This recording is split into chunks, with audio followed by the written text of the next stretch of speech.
Salut, c'est Marco de Top for Phone. Aujourd'hui, petite vidéo de déballage du Sony Xperia E Dual, la version donc double SIM du Sony Xperia E.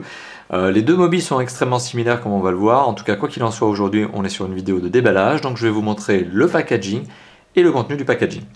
Donc, c'est bien la vidéo de déballage du Sony Xperia E, ici indiqué en version Dual, donc double SIM. Donc, sur la boîte, qu'est-ce que l'on remarque? Un visuel de tête Sony, donc qui montre le téléphone, le fameux logo Sony. On est sur un format de boîte spécifique, c'est pas le format habituel chez Sony. On est sur une boîte qui est un peu rectangulaire, plutôt massive. D'habitude, les boîtes de Sony sont plutôt plates en fait, plutôt fines. Tout est généralement en longueur. Là, on est sur un emballage qui reprend une forme un peu plus traditionnelle, on va dire. Et donc à l'intérieur de l'emballage, qu'est-ce que l'on retrouve? Eh bien, on retrouve ni plus ni moins que le téléphone, donc on va bien évidemment déballer. L'organisation à l'intérieur est un petit peu particulière également, c'est un petit peu mis n'importe comment, c'est-à-dire que les éléments ne sont pas calés comme on pourrait les trouver dans sur d'autres Sony Xperia. Donc ce qui conforte en fait cette idée que le Sony Xperia E est un entrée de gamme, à la limite moyenne de gamme si on le voulait, mais voilà, on n'est pas sur des hauts de gamme comme Sony a l'habitude de nous en produire. Donc vous voyez, je viens de retirer le téléphone qui est mis dans une petite cage en carton justement, donc je retire le téléphone. Donc c'est le fameux Sony Xperia E Dual qui lui-même est emballé dans sa petite pochette plastique avec son petit film protecteur transparent. Voilà, bon bah écoutez, un téléphone que l'on vous présentera très prochainement en vidéo justement sur le blog de Top for Phone, mais aussi sur notre chaîne YouTube comme d'habitude. Donc si on poursuit justement bien l'ouverture de la boîte, qu'est-ce qu'on retrouve d'autre? On retrouve de la documentation, c'est très sommaire, mais on a l'habitude, voilà, c'est le respect notamment des normes. Et puis voilà, un petit guide de démarrage, voilà. Donc on remarquera que le guide de démarrage est donné en anglais, tout simplement parce que le Sony Xperia E Dual que je suis en train de vous montrer aujourd'hui vient directement des USA ou de l'Angleterre, je ne sais plus exactement, mais en tout cas c'est une version anglaise.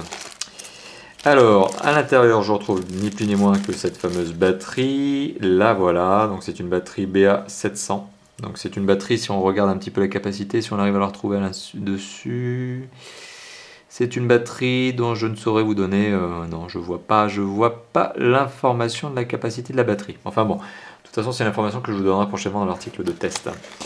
On retrouve également le câble USB, micro USB, incontournable aujourd'hui, surtout les smartphones. Voilà, donc moi qui suis très tendre avec les pochettes plastiques, vous voyez j'ouvre ça un petit peu n'importe comment. Voilà, on va y arriver. Donc le fameux micro USB, voilà, le câble est bien avec, est bien fourni avec le téléphone. On retrouve également alors l'adaptateur secteur, voilà, typique Sony également. On est bien sur un adaptateur typique chez Sony. Donc il y a le marquage et le logo. Et on est bien sur le raccord de l'USB ici. Voilà, c'est format français. Pour le coup, ce qui est d'ailleurs étonnant, puisque la documentation est donnée en anglais, mais la prise, elle, est une bonne prise, une prise française. Et on retrouve également un kit piéton, pardon, un kit piéton raccordé en jack 3.5 sur ce téléphone. Ça aussi, c'est désormais un incontournable. Tous les smartphones se doivent notamment aujourd'hui de respecter cette petite connectivité 3.5 en jack classique, on va dire. Si ce n'est pas le cas, en général, il vaut mieux passer son chemin et prendre un autre smartphone. On est aussi sur une petite télécommande qui a un petit micro, et alors si j'arrive à jouer avec les petits reflets sur la caméra et sur le kit piéton, on voit qu'il y a un petit bouton ici, donc bouton on-off, raccrocher, décrocher. Le kit piéton en lui-même possède des écouteurs, ce ne sont pas des intra-auriculaires, ce sont des écouteurs classiques, lesquels sont entourés d'un tout petit film caoutchouté qui permet d'avoir probablement un meilleur port, avoir en tout cas un confort d'utilisation supplémentaire par rapport à des écouteurs qui seraient totalement en plastique et qui pourraient devenir désagréables à porter justement.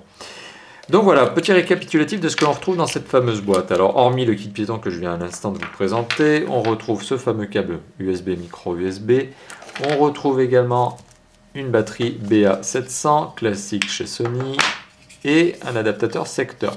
À côté de ça, on retrouve bien évidemment le téléphone en lui-même, lequel est emballé dans sa petite pochette plastique. À côté de ça, on retrouve de la documentation qui n'est ni plus ni moins que le respect des normes et le guide de démarrage, mais que l'on a remarqué comme étant en anglais ici. Je pense que ça sera corrigé sur les versions qui seront commercialisées. Il faut savoir que là, on est en pré-commercialisation. Le téléphone n'est pas encore commercialisé en France. Voilà, donc c'était une petite vidéo de déballage de ce fameux Sony Xperia E Dual, donc version double SIM, que je vous présenterai donc très prochainement en vidéo sur notre blog et sur notre chaîne YouTube. Merci d'avoir visionné la vidéo, à bientôt, ciao ciao.